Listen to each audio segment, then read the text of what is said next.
It's 12 o'clock. Hello, good afternoon, and welcome to the Starr Midday News.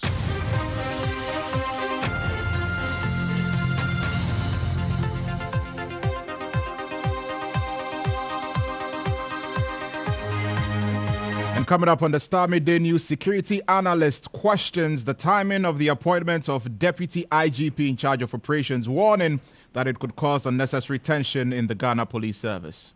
You don't touch the security architecture of any country 6 months into elections, because then chances are that people would begin to think that you are thinking about doing something. Also coming up in the bulletin, the Auditor General reveals misallocation of LEAP funds to deceased and ineligible recipients totaling 84,480 cedis. We'll delve into the 2023 Auditor General's report. Also, Rotational Nurses and Midwives Association bemoan the delays in settling outstanding allowances as they face eviction from landlords. Finding it difficult to get money. So with family, even though they support us, but it's not always that we are going to call home that you need money. Me, for instance, my landlord is evicting me. Also ahead in the bulletin, government shifts focus to road maintenance as sector minister directs 60% of proceeds from the road fund be channeled into maintenance, and he's deployed an app and a call center for potholes. There has not been the corresponding investment and attention when it comes to maintenance, and therefore, much as we are investing, sometimes because we don't pay attention to maintenance, we lose some of our root assets. We've got details of all of these stories and more coming up for you on the Starr Midday News. Do stay tuned. Starr News is coming to you live on Ultimate 106.9 FM in Kumasi, Empire 102.7 FM in Takrady, Zeps 95.9 FM in Zebila, Nissim 100.1 FM in Lamshao, My Star Radio in the USA. Also live on Facebook on Starr 103.5 FM and on starfm.com.gh around the world. This is Starr 103.5 FM. Starr News.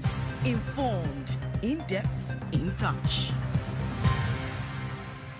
Thank you very much once again for joining us. My name is Lantam Papaanko. President Nana Addo Dankwa Akufo-Addo's appointment of COP Christian Tete Yohonu as Deputy Inspector General of Police in charge of operations has ignited discussions surrounding the propriety of such an appointment, which is the first of its kind in the history of the Ghana Police Service. You recall the presidency yesterday issued a statement announcing the appointment pursuant to the advice of the Police Council at its meeting on Wednesday, 17th July 2024. Before we delve into the reactions, here's a profile of the man who has been appointed Deputy IGP in charge of operations. Tete Yohonu is a distinguished law enforcement officer with a career spanning over 3 decades, holding various key positions within the Ghana Police Service. He was the divisional commander for Accra Central from November 2007 to May 2009, during which time he also doubled as the Accra Regional Operations Commander. In 2011, he was awarded the Grand Medal for his meritorious service in combating armed robbery and other criminal activities in the country. A year on, in January 2012, he was promoted to Deputy Commissioner of Police. He was later appointed Deputy Accra Regional Commander and rose to become the Regional Commander in 2013 until December 5, 2015, when he became the Director General of the Motor Transport Traffic Department before a reshuffle that made him the Director General of Administration at the Ghana Police Service. Yohonu was appointed as Chief of Police by John Mahama in January 2016. He held various roles within the police service, including Divisional Commander and Regional Commander. Prior to this latest appointment, COP Tete Yohonu was Director General in charge of Special Duties, then Director General Administration, a position he was elevated to after Dr. George Ekufu-Dampare was appointed as IGP. He holds an executive MBA in project management. Well, Wa West MP, who is a retired police officer, Peter Lenchene Tobu, has accused President Akufo-Addo upsetting the police service back with his latest appointment. Peter Tobu says the president's decision creates the impression he may want to appoint other deputy IGPs for other sectors of the police service, a situation alien to the police service regulations.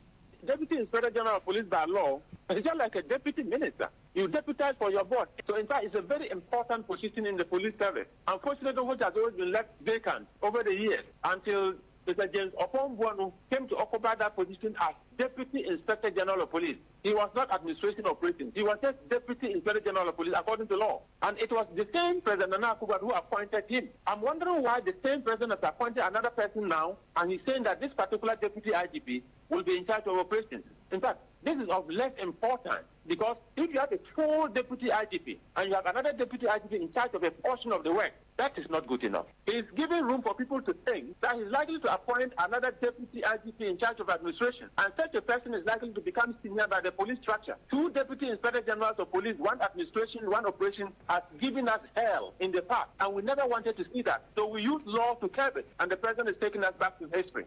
Peter Lanchene-Tobo is a member of parliament for Wa West. He's also a former police officer. Also, security analyst Dr. Adam Bona is questioning the timing for the latest appointment. He spoke earlier on the Morning Star.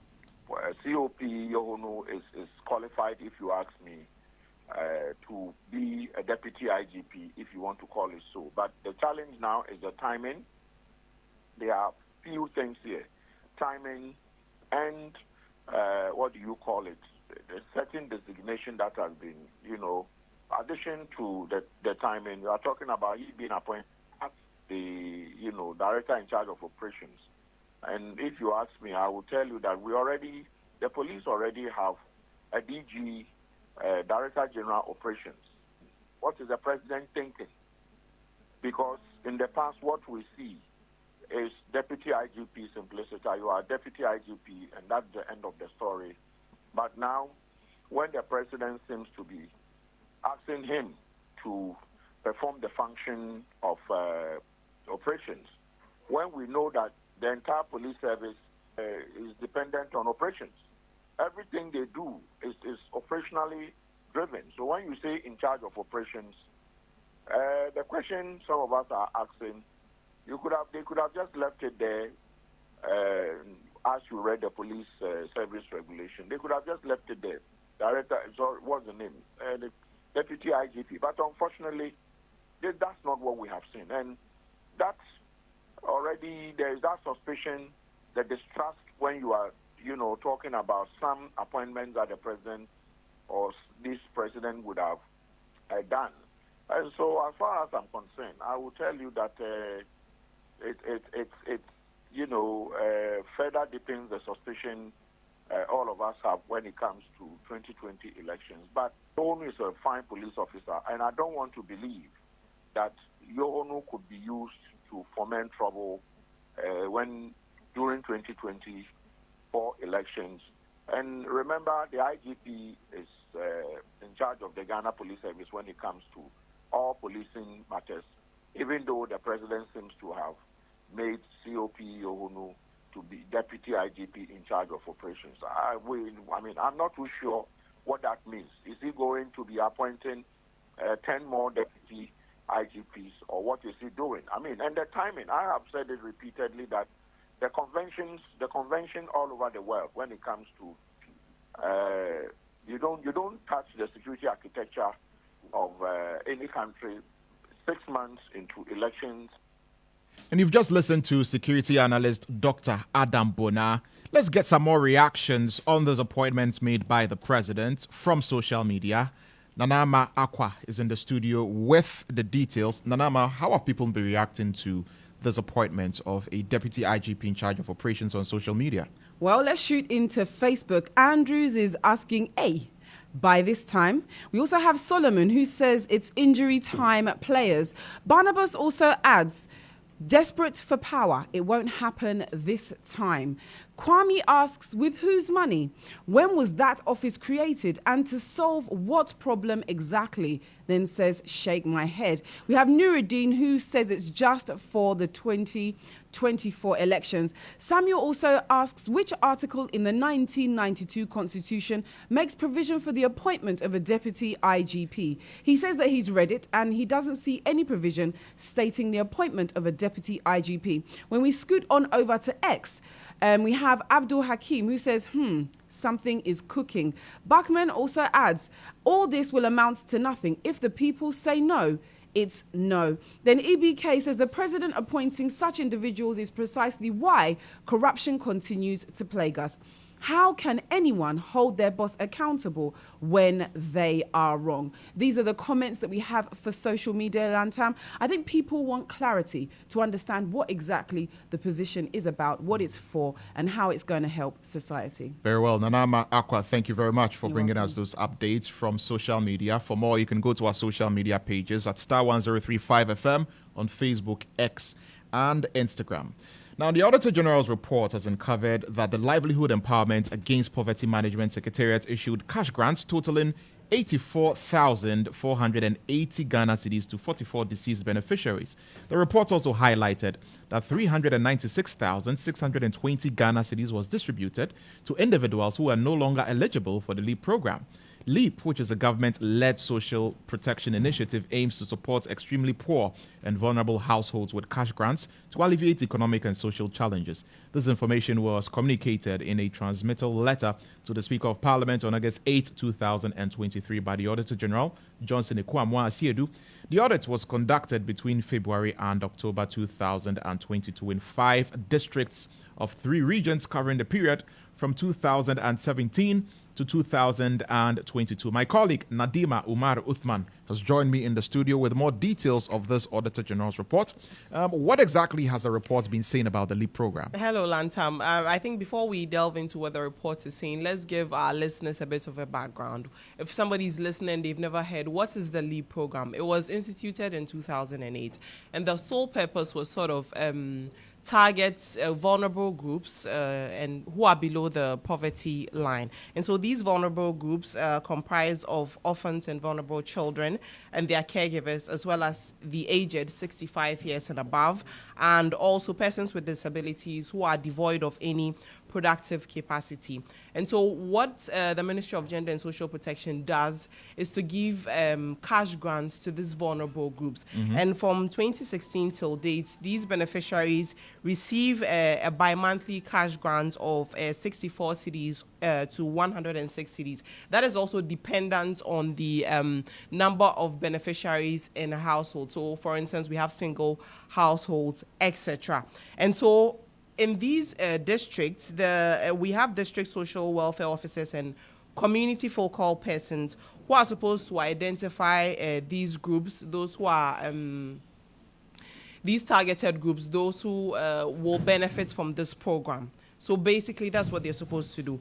And so there's also supposed to be an assessment to determine, after a while, you're not supposed to be on the program for a long time. So after a while, they do an assessment. These focal persons do an assessment to see whether the beneficiaries are supposed to remain on the program or graduate. So when you graduate, for instance, let's say you have a single household, that's a 1 beneficiary household. When you graduate, they give you a lump sum to sort of start a business, or so that you're able to go above the poverty line. And then there are others who are exited. But when you exit, that is the deceased persons. If the person dies, you exit the group. And so nothing is given to you or your primary caregiver. But let's now focus on what the report is saying. Yes. The report is saying that the LEAP Management Secretariat, right, which is supervising this program under the Ministry of Gender and Social Protection, they gave cash grants to secondary caregivers of dead beneficiaries of 1-member households. Bear in mind, I earlier said that these beneficiaries, when they die, you're not supposed to be given anything. Right. You exit the program. But these amounts that you mentioned earlier in your intro, they gave out these monies, and for a period of 3 to 8 years, these secondary caregivers were receiving these monies that are supposed to go to the deceased persons, unfortunately. And also the second finding was that the LEAP Secretariat did not graduate or exit LEAP beneficiaries. Remember earlier again, I said that the program, you're not supposed to be on the program forever.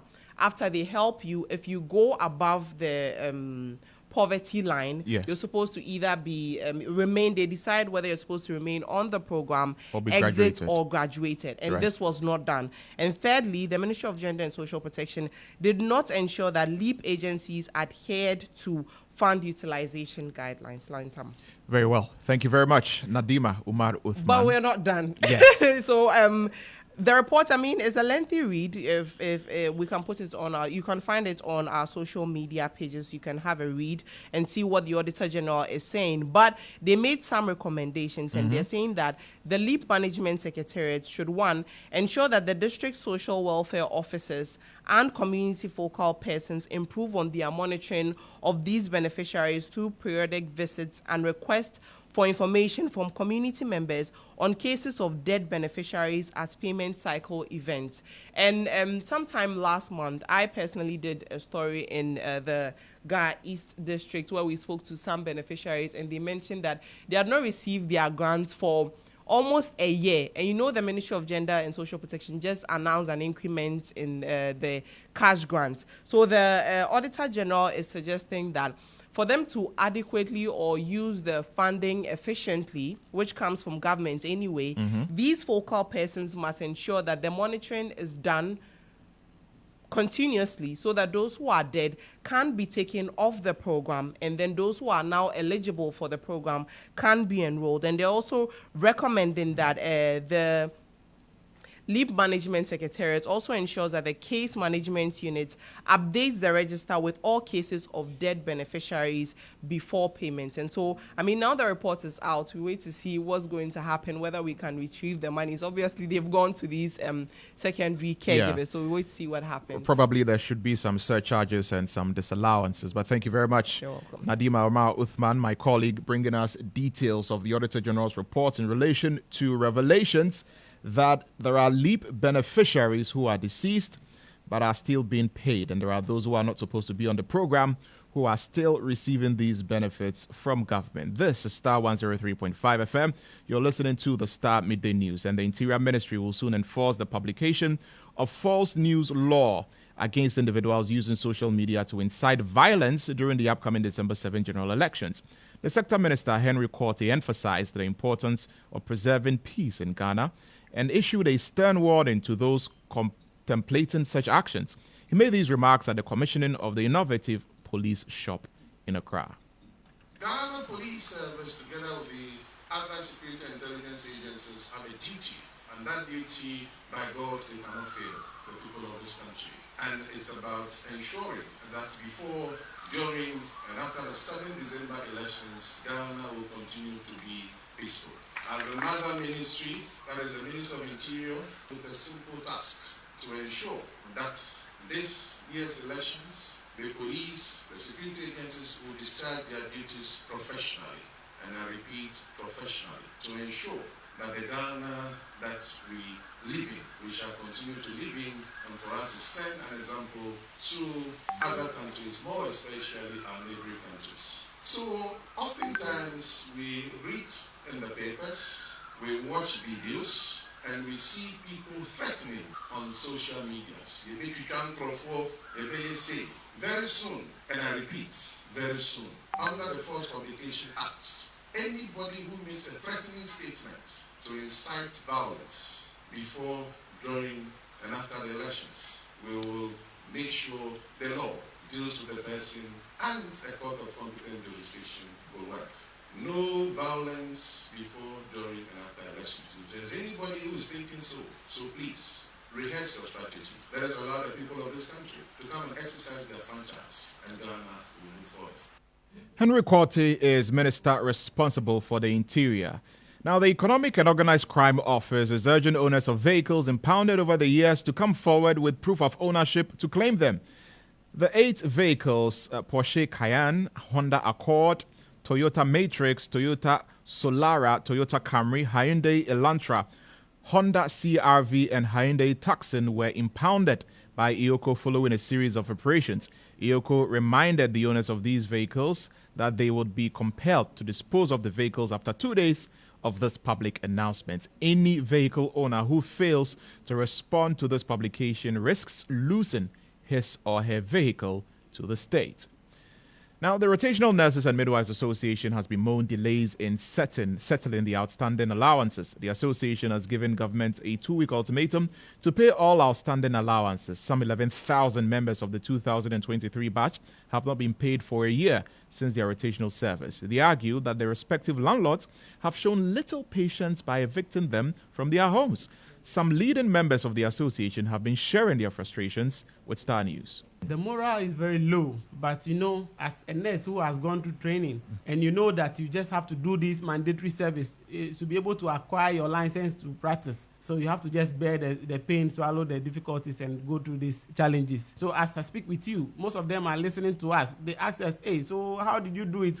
Can we survive this? And last time in your studio, I was sharing one. Listen, we've lost some of our colleagues. Yeah, you mentioned that some of your colleagues had to pass. Yes, just 3 weeks ago, we lost another colleague of ours again, a rotation nurse. And some of this, if you really go into it, you could see that they were not able to even pay their medical bills. There were challenges. The person could not transport himself to work, and even facing, medical conditions. How would the person survive? You understand? They just come, and then we suffer for the whole 1 year, end up getting diseases for ourselves. Because at first, you have to stay empty stomach.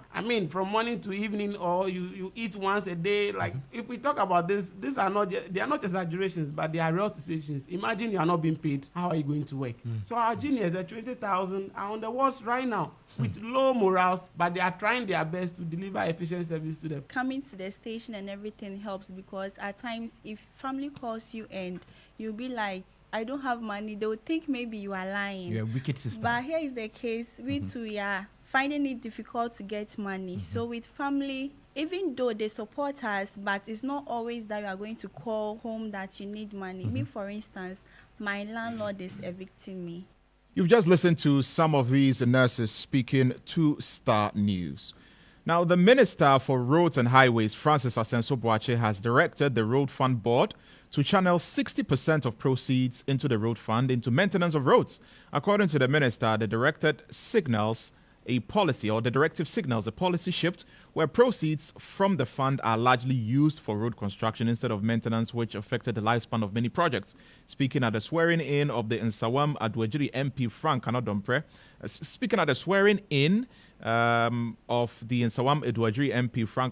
as board chairman for the road fund, Asenso-Boakye disclosed that his ministry will soon deploy an app and a call center for the public to report potholes for swift action. Yes, we have all made the effort to improve on our network, adding more kilometers to it.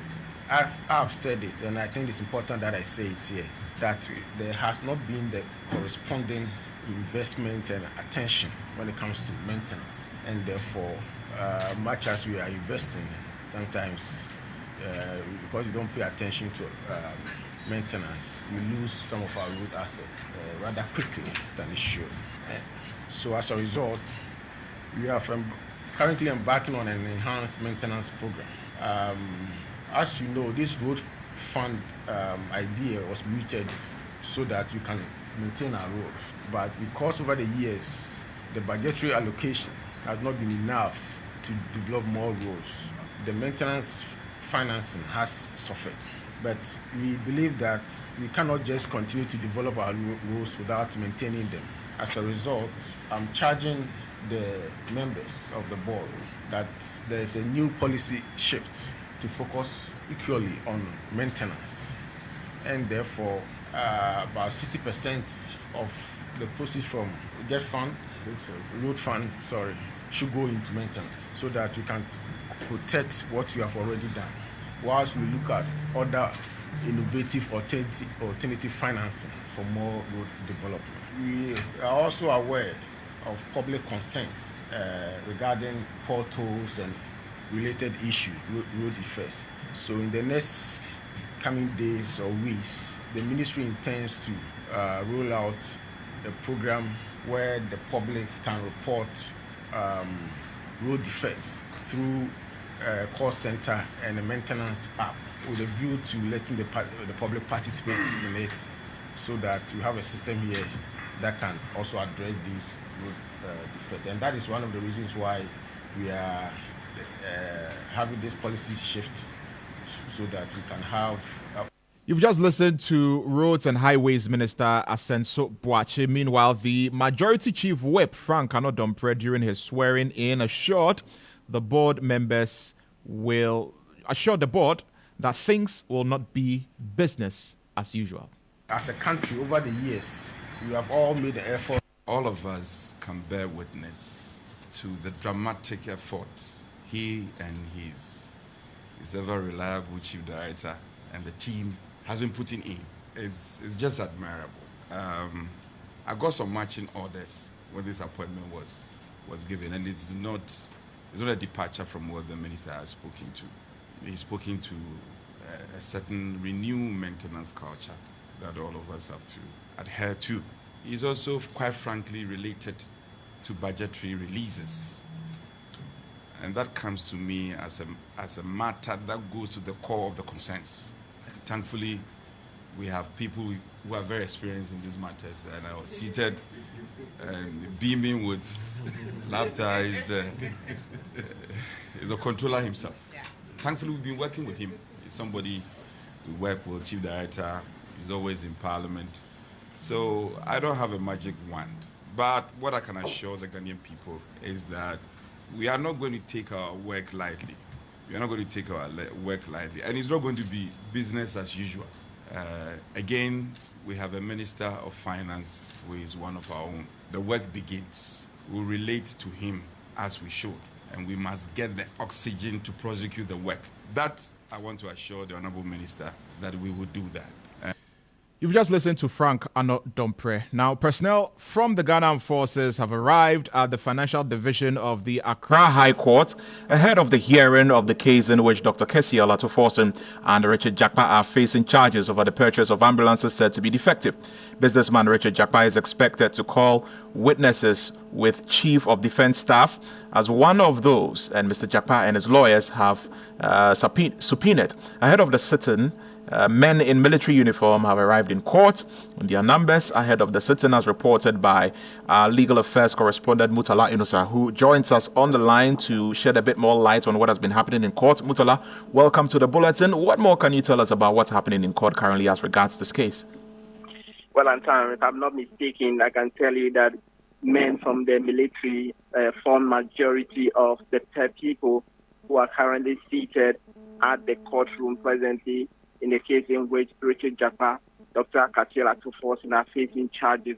And the reason they are here is to the effect that Mr. Richard Jakpa is expected to call witnesses, and he has subpoenaed the Chief of Defense Staff and the General Secretary to the military to come to court to come and testify. And rightly so, per the numbers of the officers in court. The Chief of Defense Staff didn't count absent because, as through the information that was laid to the court, he was not served with a hearing notice of today as per the subpoena. He only received that this morning, and so that explains his absence. However, the Secretary to the Military, Air Commodore Edu Jefi, is present in court. And just before I came out to talk, he has come out to the witness box, and he's saying that he is the principal officer of the Chief of Defense Staff, and as part of his job, he ensures promotion, retirement, releases of packages, and all that. So he's currently in the witness box testifying before Justice Efia Sewa Asaributri. So if you come to court today, this is what's happening in relation to the ambulance case. The military, the military, to testify as the first defense witness for Richard Jakpa. Very well, Murtala Inusa, thank you very much for bringing us that update from the courts. Murtala Inusa is our legal affairs correspondent. And before we go, we've got sports for you. Nana Ama Ajimang is in the studio with the details. Nana Ama, what's in sports?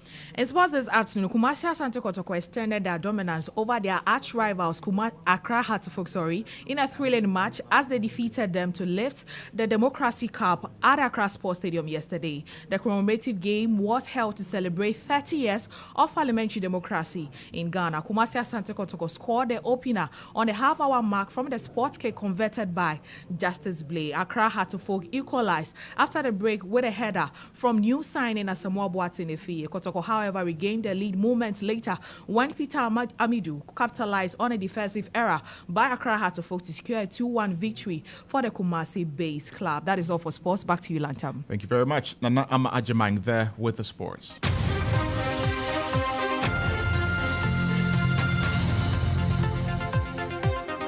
And that's it for the Starr Midday News here on Starr 103.5 FM. For more news, log on to starfm.com.gh. Take a look at our social media pages, Starr 103.5 FM on Facebook, on X, and on Instagram. My name is Lantam Papaanko. Enjoy the rest of your day.